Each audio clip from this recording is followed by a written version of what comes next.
quando eu tenho um polarizador na direção Y, eu crio um teste que distingue entre as possibilidades H e V. Só que quando eu tenho um polarizador em outra direção, se eu girar esse polarizador, eu vou gerar um teste que distingue entre outros dois estados diferentes de H e V. Bom, então vamos considerar esses dois estados de polarização aqui. Esse estado de polarização, a sombra dele sobre o eixo, sobre a polarização vertical, é 1 sobre raiz de 2. A mesma coisa para essa polarização aqui. Essa aqui tem a sombra sobre a polarização H igual a 1 sobre raiz de 2.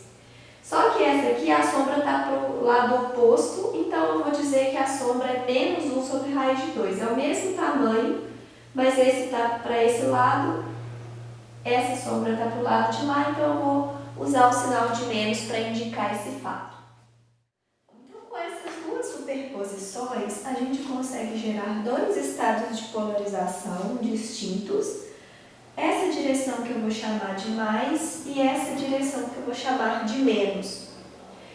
Esses dois estados de polarização, a direção do campo elétrico nesses dois casos, faz um ângulo de 90 graus. Quando isso acontece, a gente diz que esses dois estados são ortogonais e nesse caso a gente consegue usar um polarizador girado em uma determinada direção para distinguir com certeza absoluta entre esses dois estados.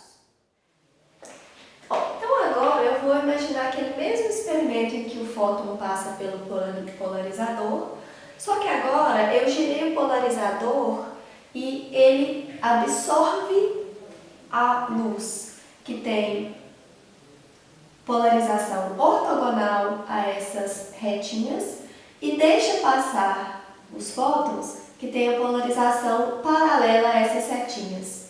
Então, eu vou supor que essas retas aqui estão direcionadas nessa direção que eu chamei de mais.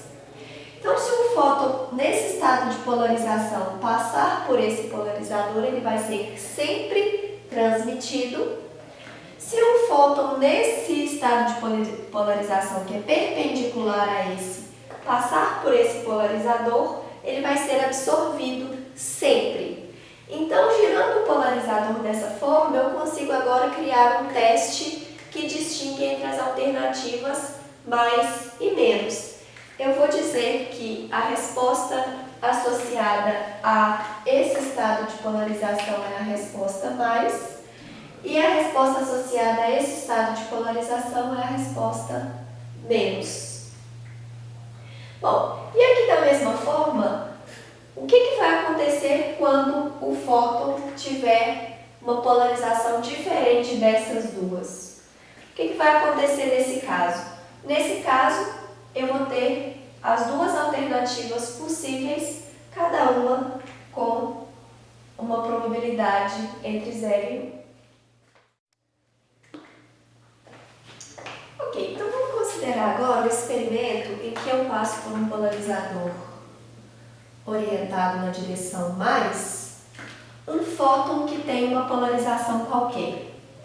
Bom, assim como no caso em que a gente distinguia entre os estados 0 e 1, um estado de polarização qualquer pode ser escrito como uma superposição de mais e menos.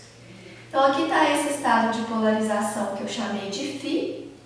Esse estado, se eu colocar uma luz aqui, ele vai fazer uma sombra sobre o estado mais. Essa sombra tem um tamanho alfa, que é o que eu vou usar aqui. Se eu colocar uma luz de cá, essa setinha vai fazer uma sombra sobre essa, de tamanho beta, que é o que eu vou usar aqui. Então, escrevendo o estado de polarização em termos de alfa e beta, eu sei o que vai acontecer com esse fóton quando ele passar por esse polarizador. Então, aqui eu tenho duas respostas. O fóton pode ser transmitido, que é a resposta associada ao estado mais, ou ele pode ser absorvido, que é a resposta associada ao estado menos.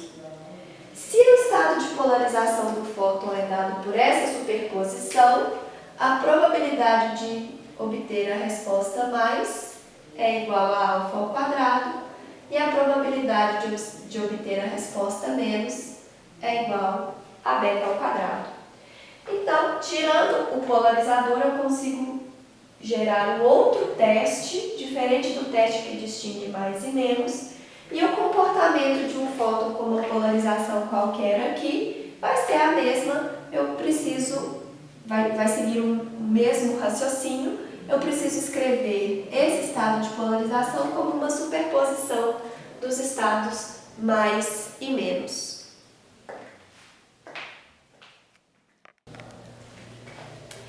De maneira geral, se eu tiver dois estados de polarização perpendiculares, que serão obrigatoriamente descritos dessa forma, por essas duas superposições, eu consigo criar um teste que distingue entre esses dois estados. Para isso, eu vou colocar o polarizador com a direção em que ele transmite paralela a φ1. Então, se eu colocar o polarizador nessa direção, se eu enviar φ1, um fóton com polarização φ1 através desse polarizador, ele vai ser com certeza transmitido. Se eu enviar um fóton com a polarização φ2, ele com certeza vai ser absorvido e não vai passar pelo polarizador. Qualquer outra polarização, diferente dessas duas, existem as duas possibilidades, cada uma com a sua respectiva probabilidade. Para descobrir quem são essas probabilidades, eu vou escrever o estado de polarização do fóton como uma superposição de φ1 e φ2. Um dos objetivos do nosso curso é aprender como fazer isso, sabendo quem é φ1 e φ2. E as probabilidades vão ser os quadrados